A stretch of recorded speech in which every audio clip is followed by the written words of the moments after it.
loud. Remind me I have to go to Zoom and download some of the stuff and erase them Yep. from Loud. Zoom. Yeah. Okay, cool. And to remind you, when we go to Facebook, it's going to take a second to set it up. So Yes, I know. I'll allow, what, a minute for that? Yeah, sure.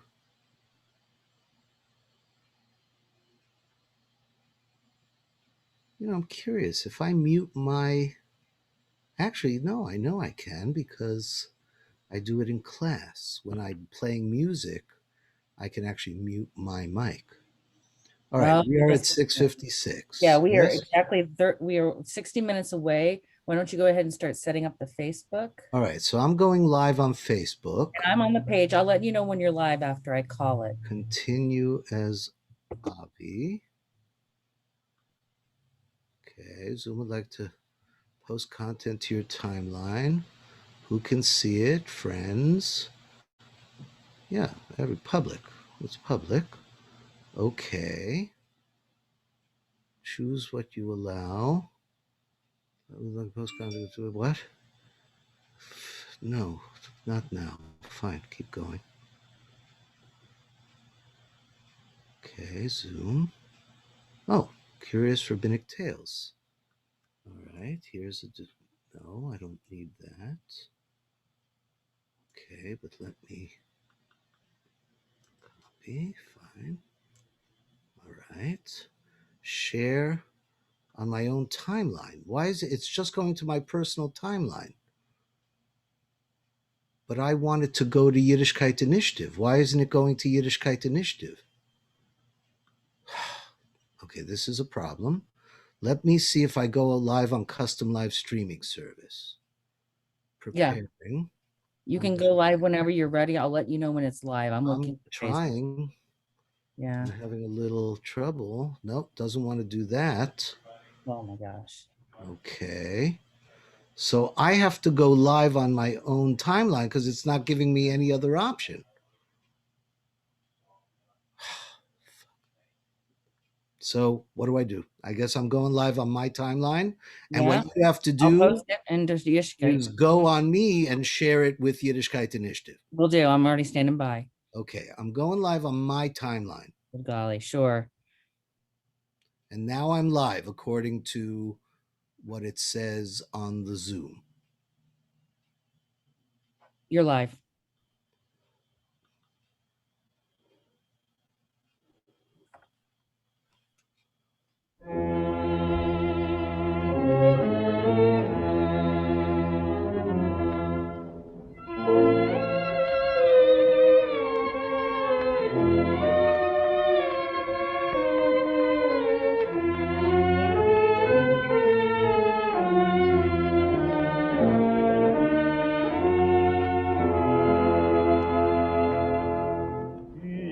גדל ויתקדש שמרו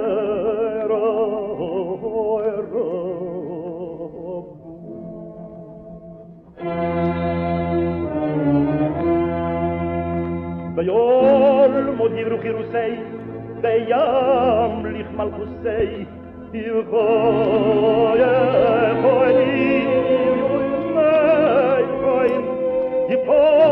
the whole base through wail, even the whole base through wail, the golo, even the man hori, the free,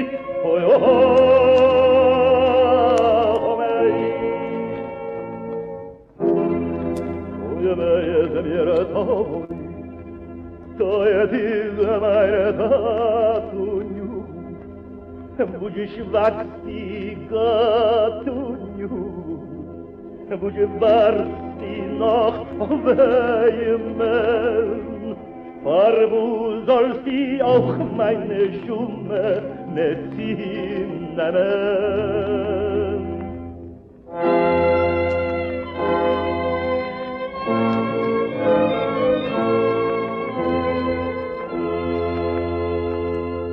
Oh, weis mir, gießt meine Tränen, oh, weis mir, ihr sollt nur gießen, mein Taten den Süßen, oder euch entrissen. Oh, wei, mein Tatunju, hast dich gelost, doch heil Kind. Oh, Jusem bin ich, oh, weis mir, Azit. Oh,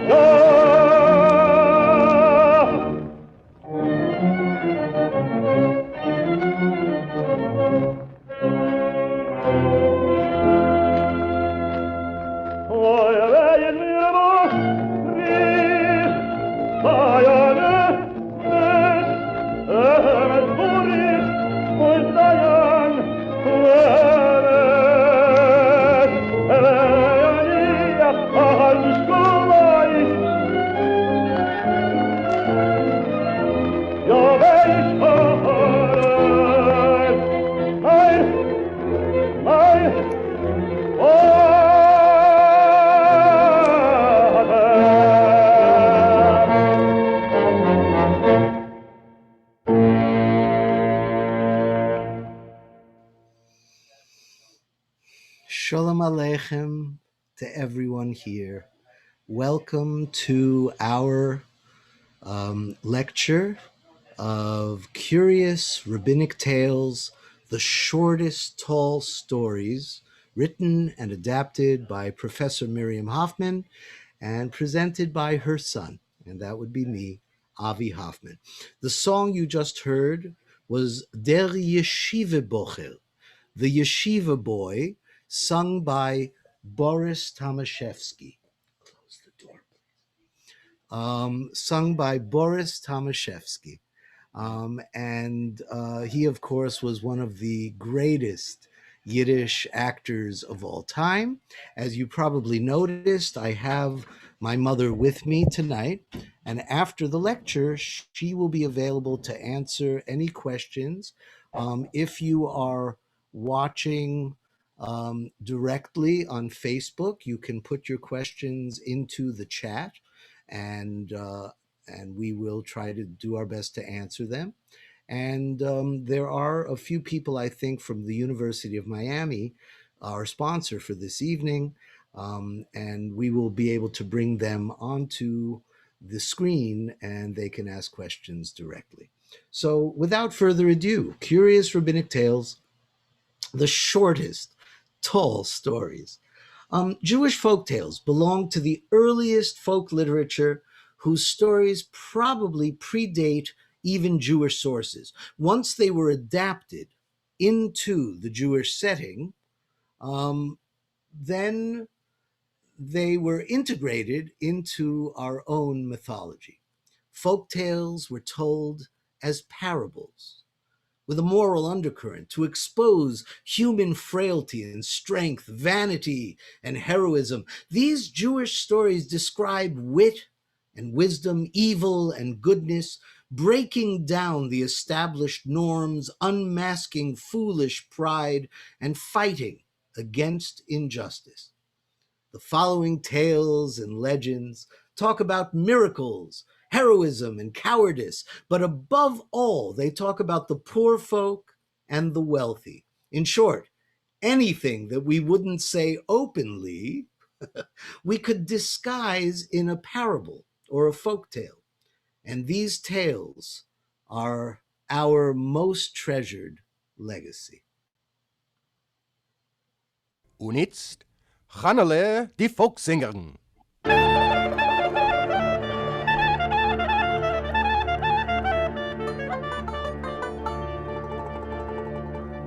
Und als die Mama hat mich geschickt,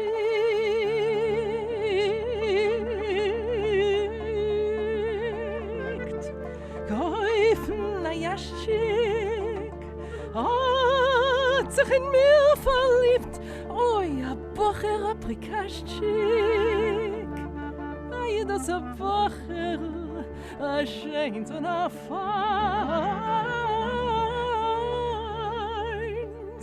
oi mir fall seine Beindelich, oi, אצל דומייס.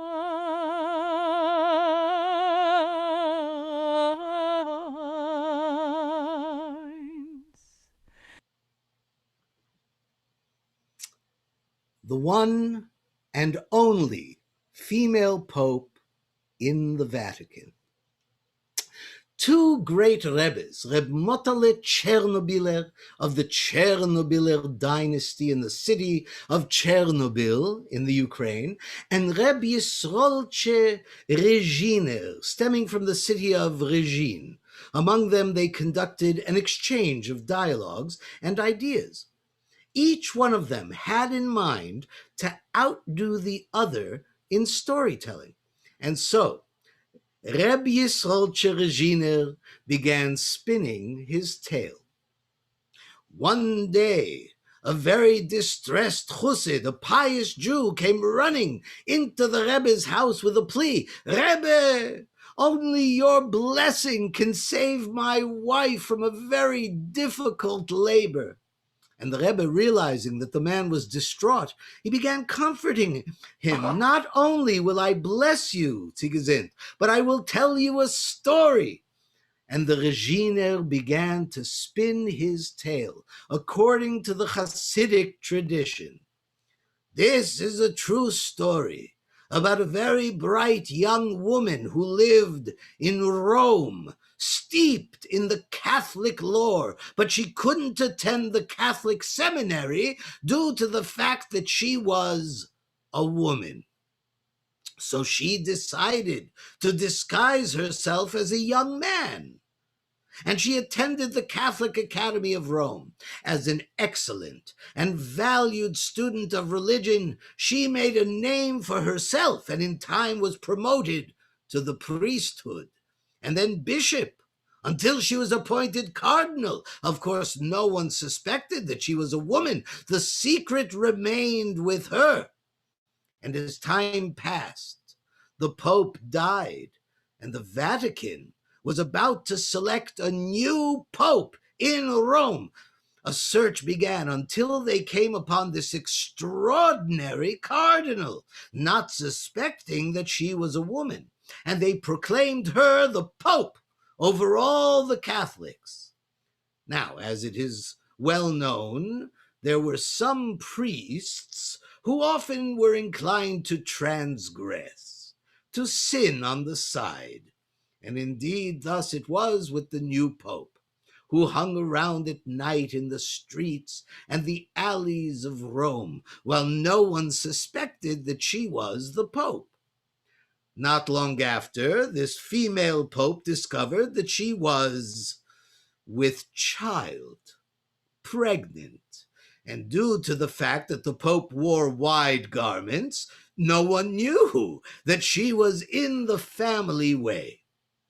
It all came to a head during the Christian holiday of Easter, when Rome was beleaguered with an enormous crowd of pilgrims that came from all over the world to celebrate the Easter holiday.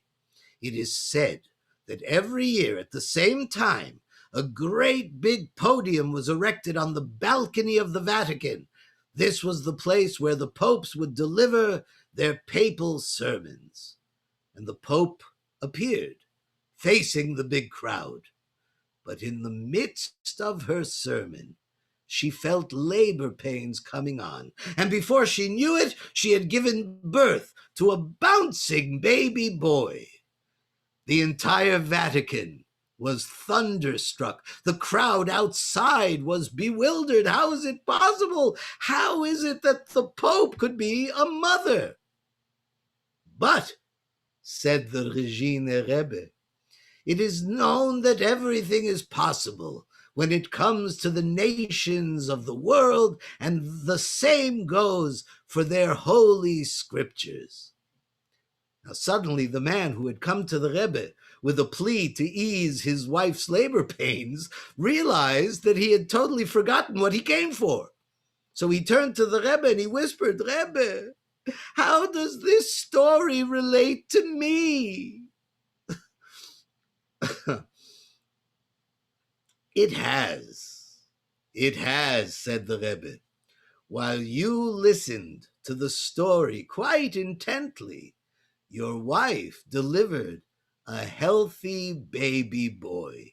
So go home and bring up your child steeped in our Jewish tradition. Now, Reb Motale Chernobyler was amazed. I am baffled, he said, that you, Reb Yisrulche, found it appropriate to tell this particular story? Why are you so amazed, Reb Motale? The Regina Rebbe calmed him down. The power of a story is mightier than the pen, and one can always walk away enriched from a good story. Now, if you would like to know more about this particular story, you can actually look at the material that comes from the first volume of Chernobyl from the Rebbe's Courtyard, published in 1931. And you can also go to a book called Buon Appetit, Your Holiness, by Mariangela Rinaldi and Mariangela Vicini. The story in that book is called Pope Joan, and that was circa 855 to 858, and the book was published in 1998.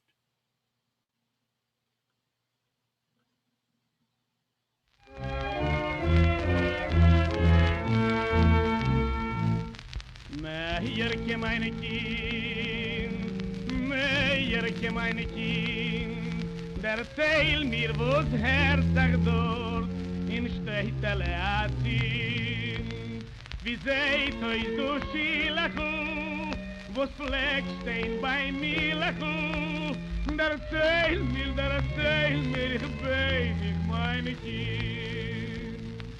Babinja mein, wer Kind sein bei dir? Oi, Babinja mein, und der Herr sagt sie nur Herr. Du stehst du Kleinike, die Gäste lachen, die Scheinike, seinen zu brochen, zu brennen. Nicht du schön, du Schilachu, so voll siehst du's Milachu, die wohl so schön mehr niederkennen.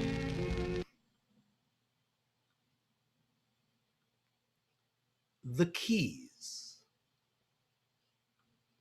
In the city of Prodge, not far from Warsaw, in Poland, there lived a very wealthy man. He was very learned in the Torah and a very charitable Jew. His name was Feiwale Proger. His wife, Ruchuleia, was a righteous woman. She was a mother and a great earner, being busy constantly. She kept a little grocery store, which enabled her husband, Feivel, to sit day and night studying the holy books. His wife, Ruchuleia, did everything lovingly, as long as her husband was able to sit and study the Torah. Then came the day when Feiwale passed away, and the entire town was in mourning, for Feivel left behind a great reputation for being a righteous and charitable man. And what he learned when he arrived in heaven was the fact that each and every Jew earns an empty lot in paradise. And each time he performed a good deed, brick by brick was laid, and the more good deeds, the more beautiful his heavenly abode turned out to be, until the heavenly home was done, surrounded by vineyards and orange groves, a real paradise. But if a Jew was not pious, and didn't observe the commandments, and didn't do those good deeds, what grew on his empty lot was stinging nettle and sharp thorns. The archangel Gabriel, escorted Reb Feivel to paradise, displaying before him his beautiful house, a mansion with bright windows and mirrors and mahogany furniture, and when they reached the house, the door was locked. So Reb Feivel asked the angel, "Where are the keys to my palace?" And the good angel replied, "Reb Feivel, dear, the keys remain down below in the lower world in the hands of your wife." "With my wife? Ruchel Leah?" exclaimed Feivel. "Well, what are they doing there? After all, I did all the learning, the studying of the Torah day and night. I earned all of these good deeds. Why does she get to keep the keys to this beautiful house in heaven?" And the angel Gabriel answered, "You may have done all the good deeds, but who worried about you and made sure that you had a protected livelihood? Who brought up the children? And who gave you the money to be able to do all of those good deeds?" In short, Reb Feivel had to wait at the threshold of his fabulous home in paradise until his wife Ruchel Leah passed away and brought with her the keys to their fabulous house in heaven.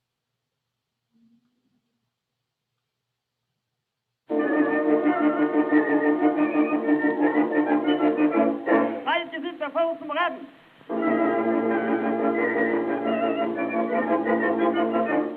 Fortgesinnt in Gries im Reben.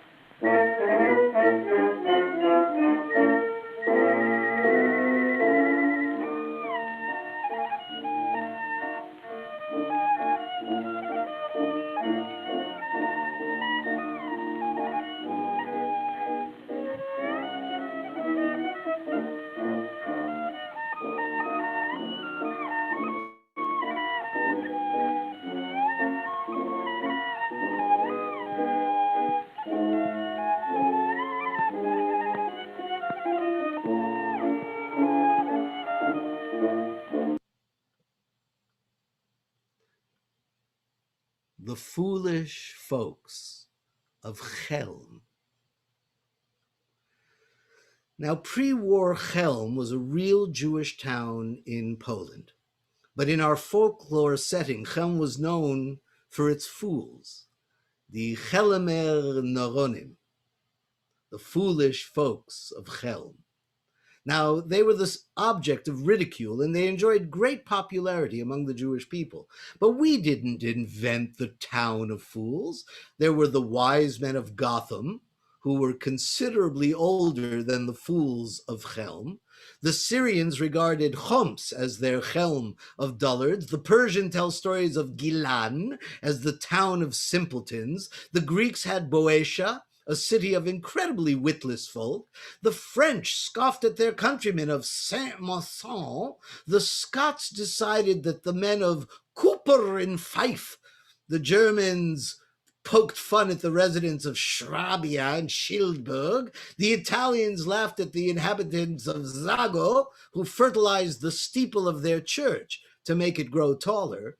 And even the good-natured Dutch ascribed stupidity to the Belgians. Chelm was a city in Poland, and although it still exists geographically, it is no longer a Jewish city. The Holocaust wiped Chelm off the map. Almost all the Jews of Chelm perished in Auschwitz and the Majdanek death camps. Thankfully, the memory of the Chelm Jews, both the wise and the foolish ones, will remain with us forever. But before we pass judgment on the Jews of Chelm, listen to an actual meeting. This is the transcription, the transcribing of an actual meeting at the City Council of New York in the 1940s, where one of the councilmen said, "To beautify Central Park, I recommend we import gondolas from Venice, Italy, and let them float around our lake in Central Park. And to save money, I suggest that we import only 2 gondolas from Venice. a male and a female. And when they mate, we will have plenty of gondolas to go around. Obviously, you know that gondolas are small boats. The Chelemite flood. The story is told about the town of Chelm, where out of the blue the heavens opened and what came down was a flood reminiscent of Noah's deluge. It nearly drowned everything in sight. The Rebbe, Leben, long life to you, Rebbe, do something or we will all be wiped out and not a sign will remain of us. The Rebbe ordered that the Chelemites say their special prayers and implore the one above to stop the flood.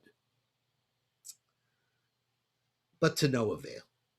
It became even more severe, as if God's wrath had poured out of heaven, consuming the town of Chelm. Finally, the Rebbe was struck with an idea. Someone must be carrying out an illicit affair in the shtetl. So I command you to go and find the culprits who are committing this abominable sin, and only then will God's wrath be soothed. So the Chelemites set out to find the culprits, and they searched and they ransacked every home, every corner of town, until they actually came across a young yeshiva boy who was having an illicit affair with a married woman in the town.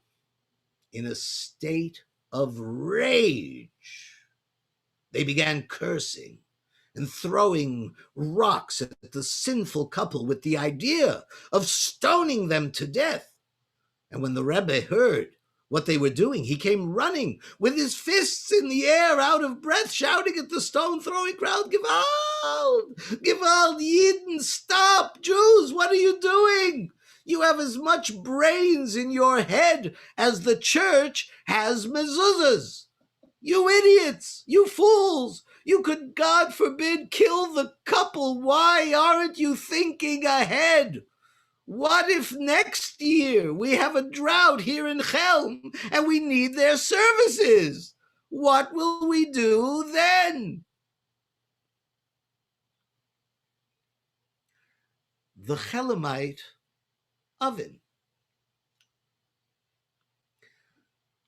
On a simple old Wednesday, the Jews of Chelm decided to buy an oven for the synagogue. The problem was where to put the oven. What should the oven be made of? And what would be the cost?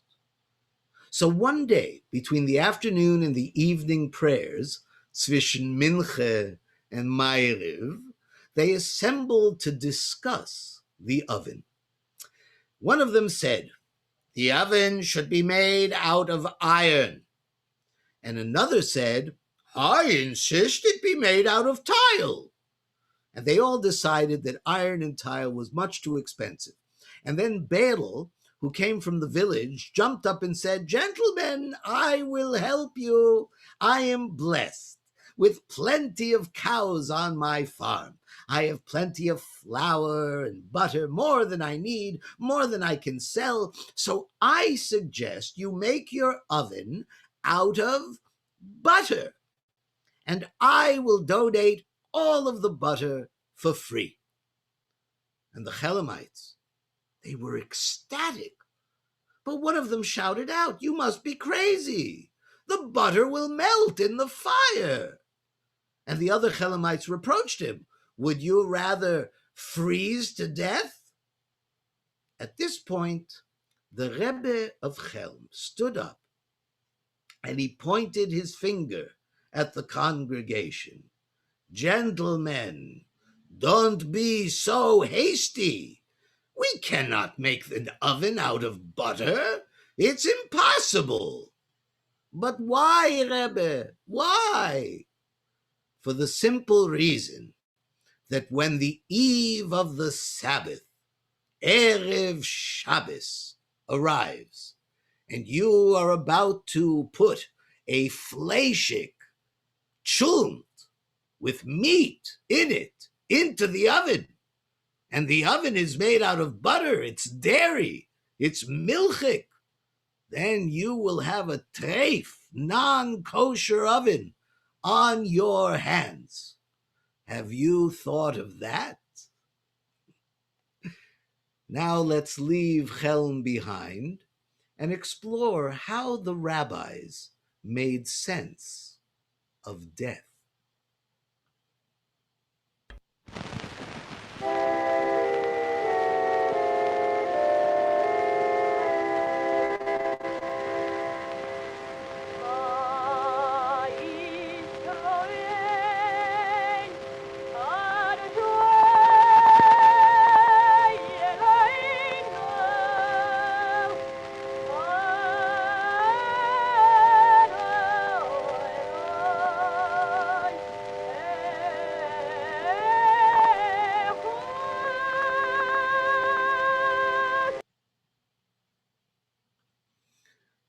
The son of the angel of death.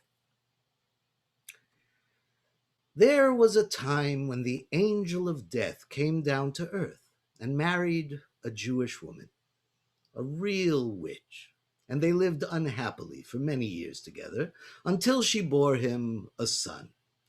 And when the son turned 15, his father, the angel of death, got bored with his wife, the shrew.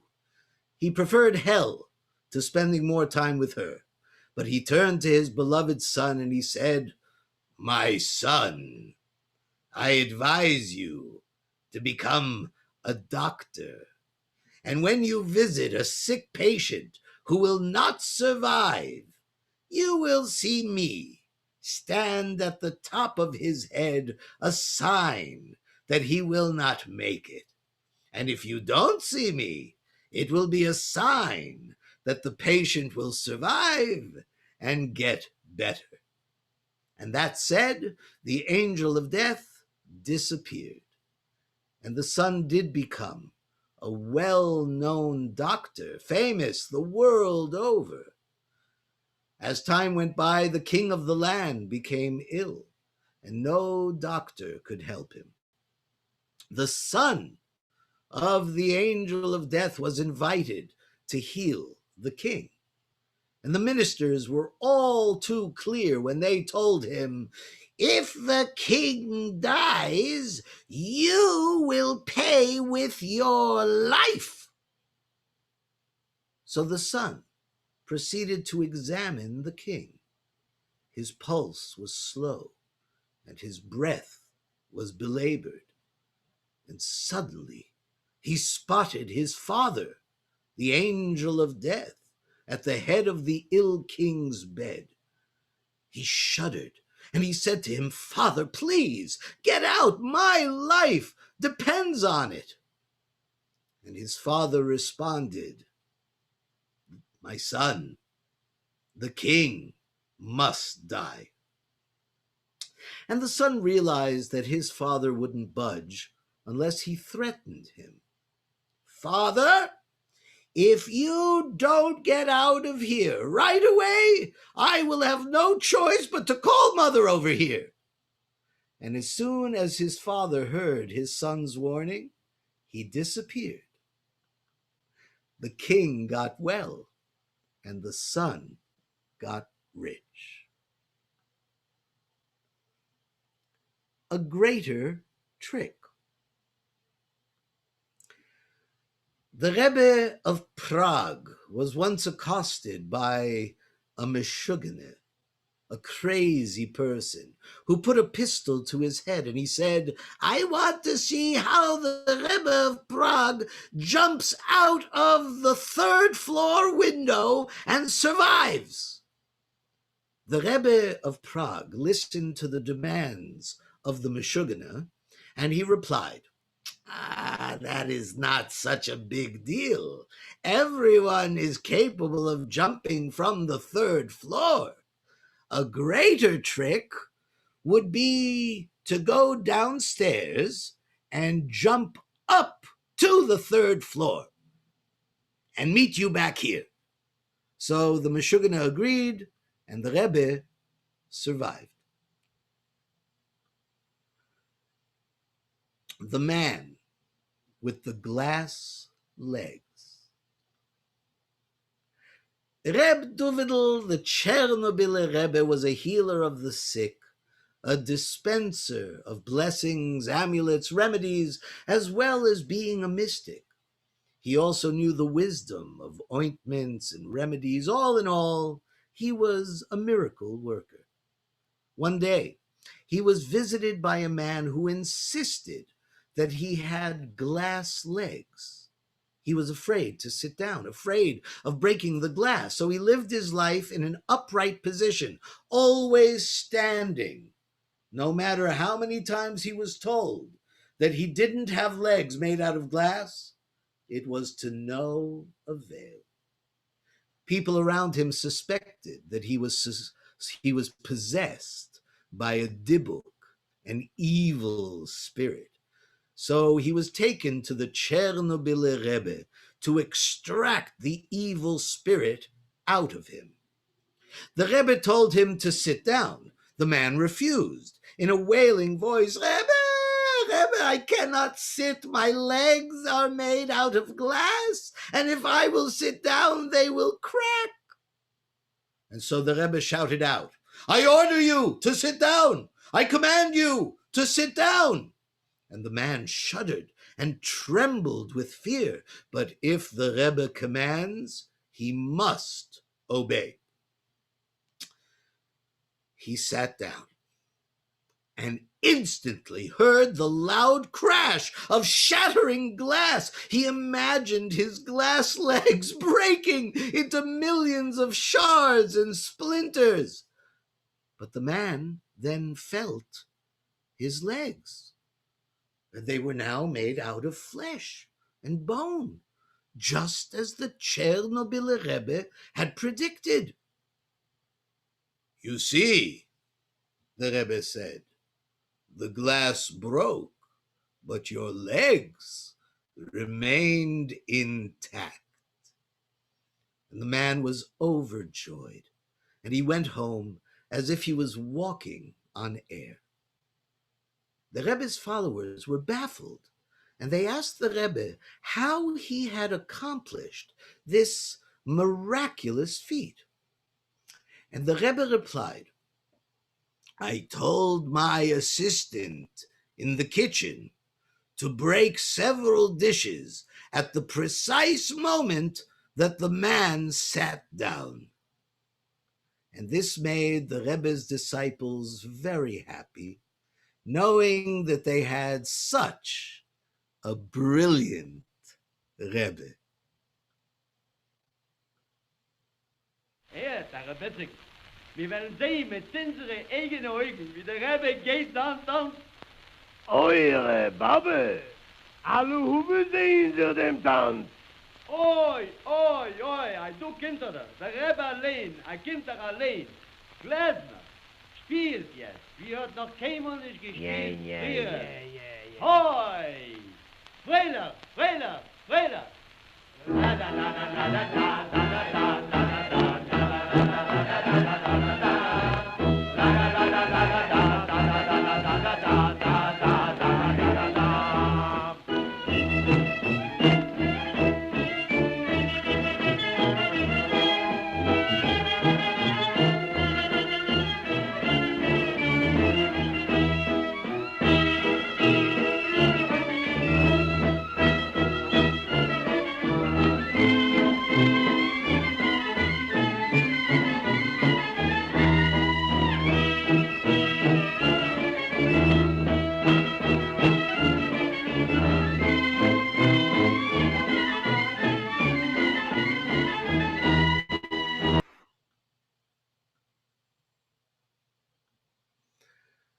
A horrible world. A young man once came to the Rebbe, pouring out his bitter heart. Rebbe, The world is so awful, terrible, and evil. What can I do? Oh, you are so right, my child, said the Rebbe. I suggest that you go ahead and change the world. So the young man ran out with the best of intentions, ready to change the world. A week went by, a month, and the young man came back. Oi, Rebbe, I tried, but I couldn't change the world. Instead, you should see what goes on here in our shtetl. It's horrible, it's disgusting, and wretched. Oh, you are right, my boy. The Rebbe agreed. I would suggest that you go and change the shtetl. And so the young man left all excited and full of hope, ready to change the shtetl. A week passes by, and a month, and the young man returns to the Rebbe. Oi, Rebbe, I tried to change the shtetl, but it was impossible. I couldn't make it better, and I am so miserable and so disgusted and so unhappy. And the Rebbe replied, my dear boy, if you are so unhappy and miserable, I suggest that you change yourself first.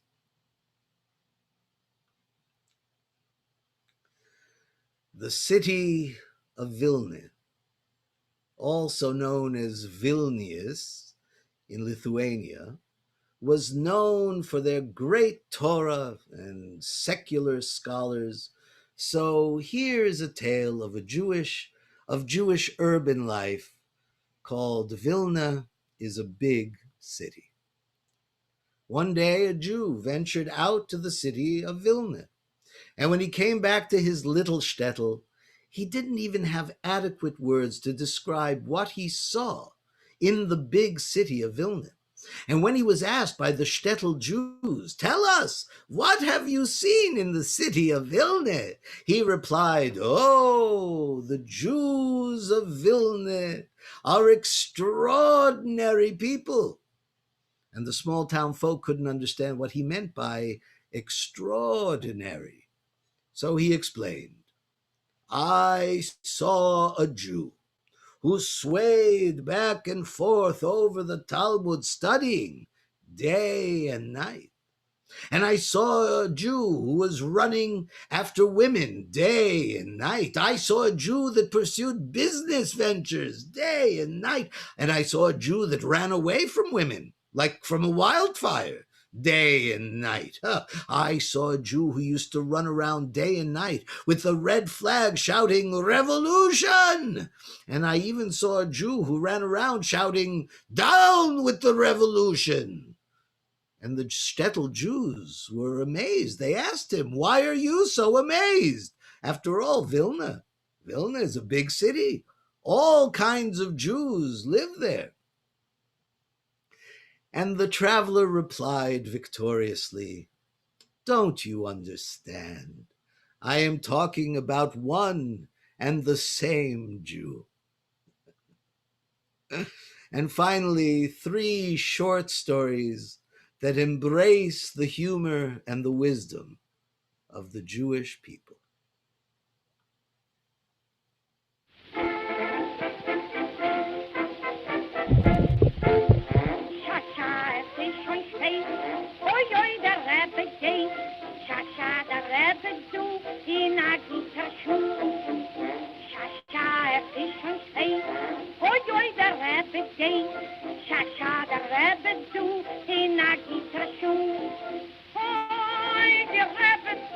Oh, you do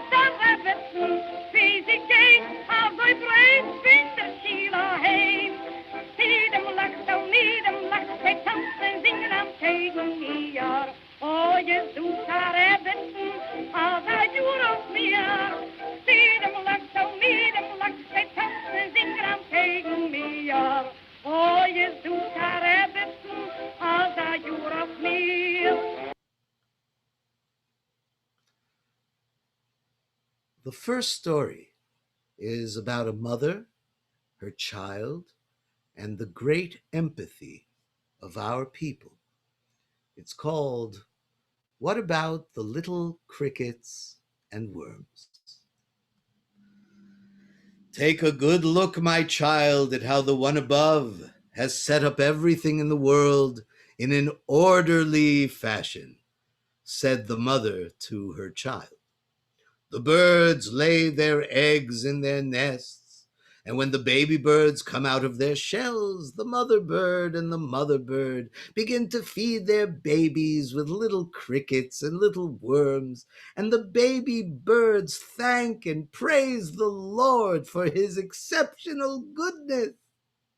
And the wise child turned to his mother and innocently asked, Mother dear, do the little crickets and the little worms also thank and praise the Lord when the baby birds eat them up? The second story is a lesson on the ways of the world. It's called What Do You See? One day, a poor man came to his rabbi complaining, Rebbe, why are there so many poor people while others are so rich? And the Rebbe said, come with me to the window and tell me what you see. So the poor man looked out the window and he said, well, I see people, I see trees, I see flowers, I see birds, I see children. The Rebbe replied, now, come with me to the mirror. And now tell me, what do you see?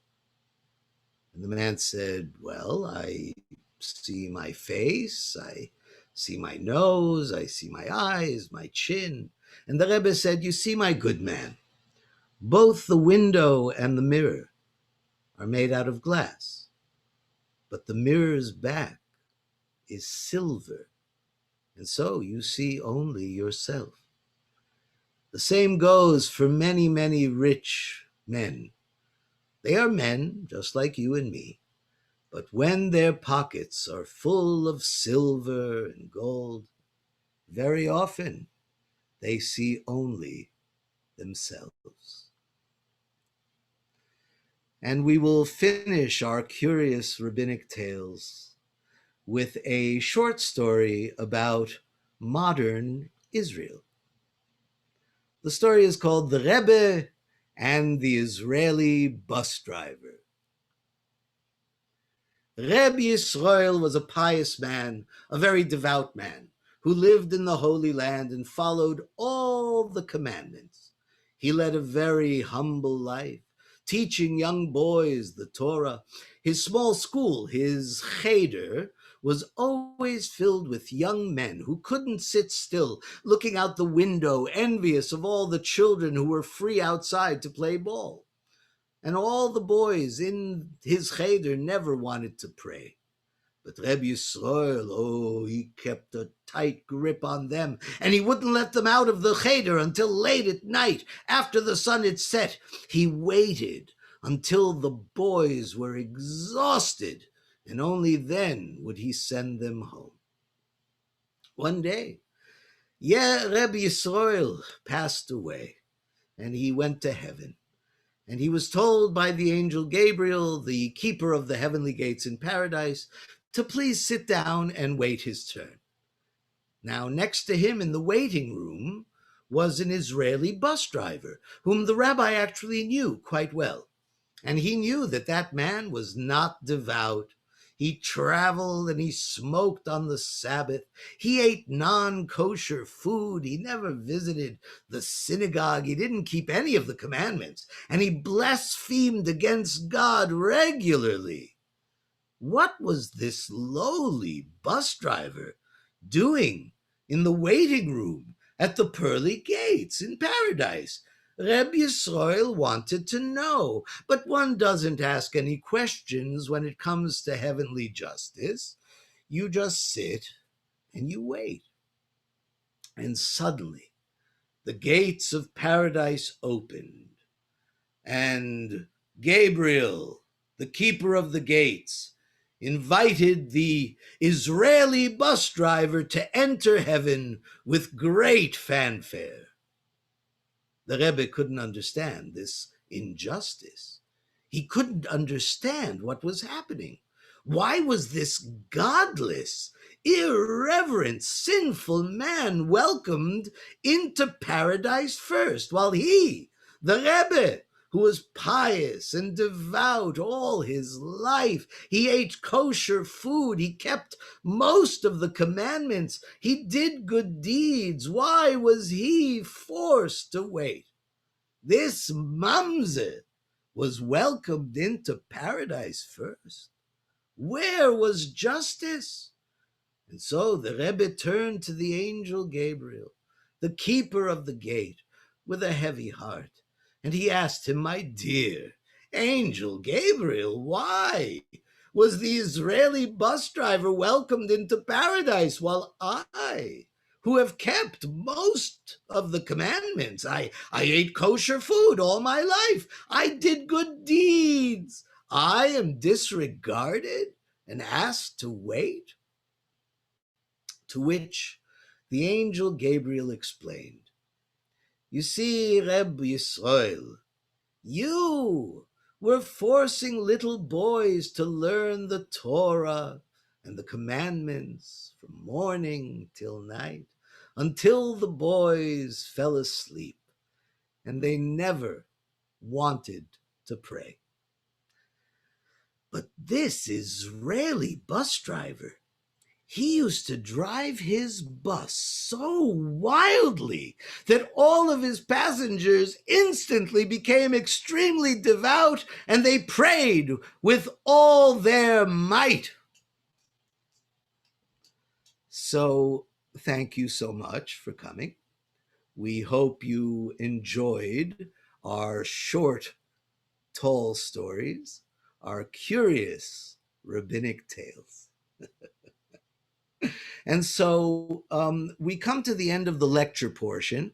And because we are doing this in conjunction and with the sponsorship of the University of Miami Miller Center, for Sue and Leonard Miller Center for Contemporary Judaic Studies, and the George Feldenkrais Program of Judaic Studies, I would like to invite, we have a few students and members of the Miller Center and Feldenkrais program. So I would like to actually invite them to join me. And they can turn on their videos now, and they may unmute themselves if they like. And I would welcome any questions or comments that they might have. So I've now invited all of them to join me here on video. Please, Tara, Lillian, Susanna, and Rimland. I don't know exactly what your names are. You'll forgive me. But please unmute yourselves, turn on your videos if you like, and you can not only ask me questions, but you can also ask my mother. So I'd like to invite to join me, Mom, please come. And look, we have Professor Miriam Hoffman, who wrote the book, Curious Rabbinic Tales, that you just heard. And so if you have any questions that you would like to ask my mother, please, now is the time.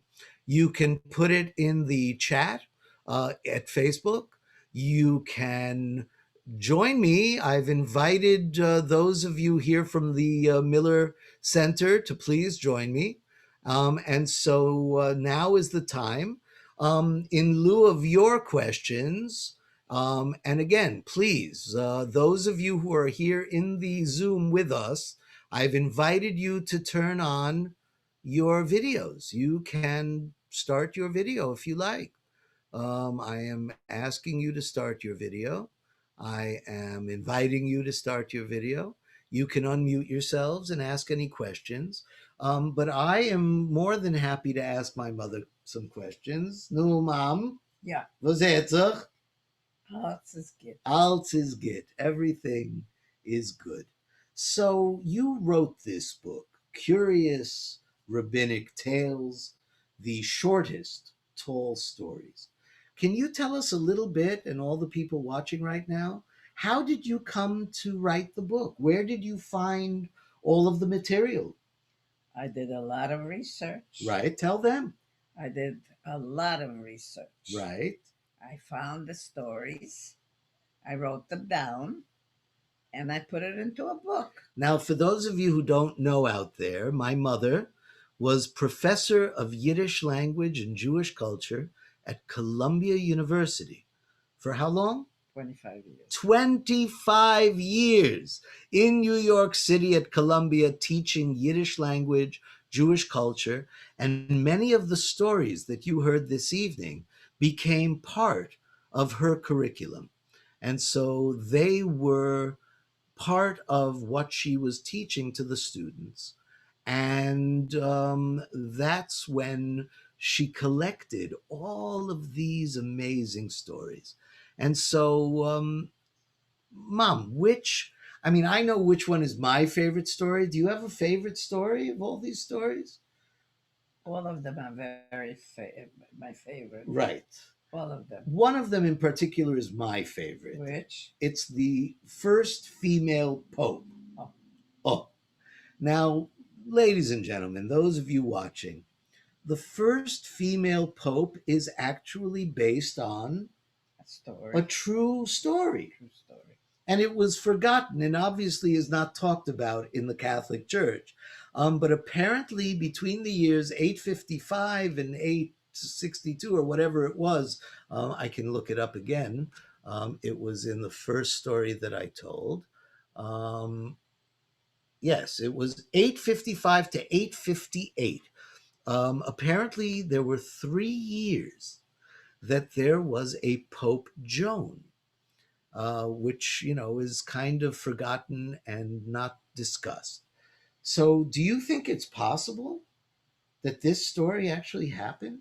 Absolutely. Tell them. Why do you think it's possible? Because I think I found it. Yes. Yes. In a book. In a book. About what the popes ate, the food that they were eating. Absolutely. It was written by Mariangela Rinaldi. Yes. And Mariangela Vicini. And the book is called Buen Appetit, Your Holiness. That's right. That's right. So, ladies and gentlemen, in case you don't believe my mother, you can actually go find the book. It's called Buon Appetit, Your Holiness. And in there is a story about Pope Joan. And the book was published in 1998, just in case you don't believe me. Also, there is a book about the Chernobyl Rebbe, the rabbi of Chernobyl. It's a very famous book and a famous rabbi. And it was a book published in 1931.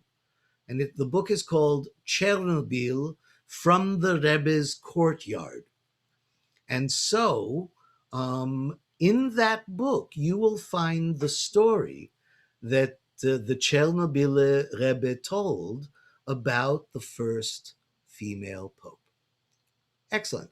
Are there any other questions? Let's see. Susanna says, thank you. She appreciated the stories very much.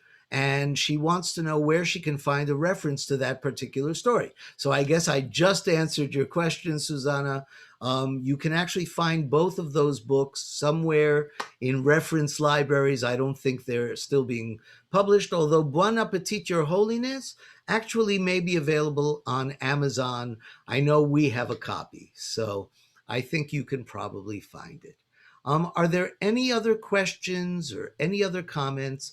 Because we're reaching the end of our program.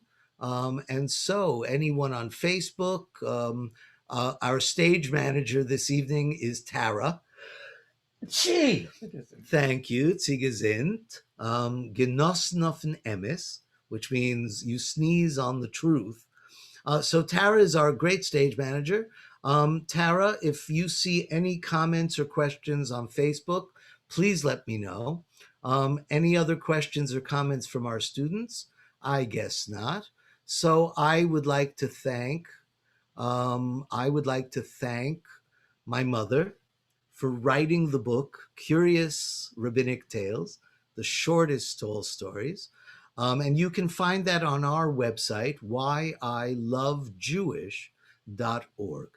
I'm very grateful to all of our sponsors, the Betsy Hotel, South Beach, the George Feldenkrais Program of Judaic Studies, the Sue and Leonard Miller Center for Contemporary Judaic Studies.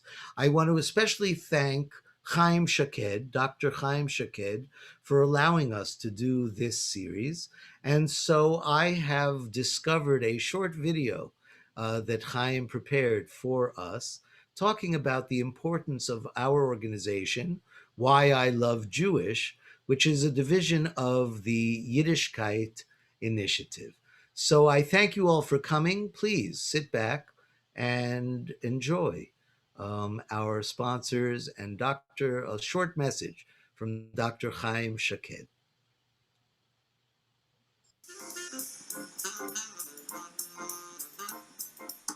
My name is Chaim Shaked. I'm a professor at the University of Miami, and I am the director of the George Feldenkrais Program in Judaic Studies, and I'm the founding director of the Sue and Leonard Miller Center for Contemporary Judaic Studies, which is a university-wide center at the University of Miami. If we look today at the Jewish world, the Jewish communities in most countries still have segments which adhere to the old definition of who is a Jew, but much larger segments today consider themselves Jewish because they are part of a tradition, part of a culture. One such important element has become known more recently as Jewish peoplehood, a subject which is of great interest to me personally and to the programs which I am developing. Jewish peoplehood includes, for instance, a very important component of the Yiddishkeit initiative, and that's why when I heard of this idea, right away I outstretched my hand and we are developing a partnership.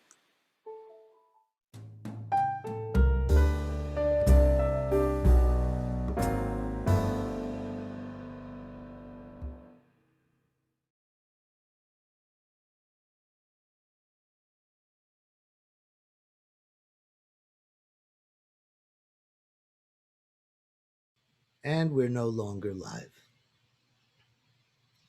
Tara, care to join me? Yeah, I'm Cool. here. Excellent. Listen, it looked great on Facebook. It just looked like it didn't even look like you were sharing it. So it was, Oh, cool. yeah, it looked like why I was producing it. Wow. So it Excellent. looked good. All right. In many places, yeah, but no comments. Okay. No, and I know very few people were watching it as far as I could tell. Yeah. Okay, I'm going to stop recording.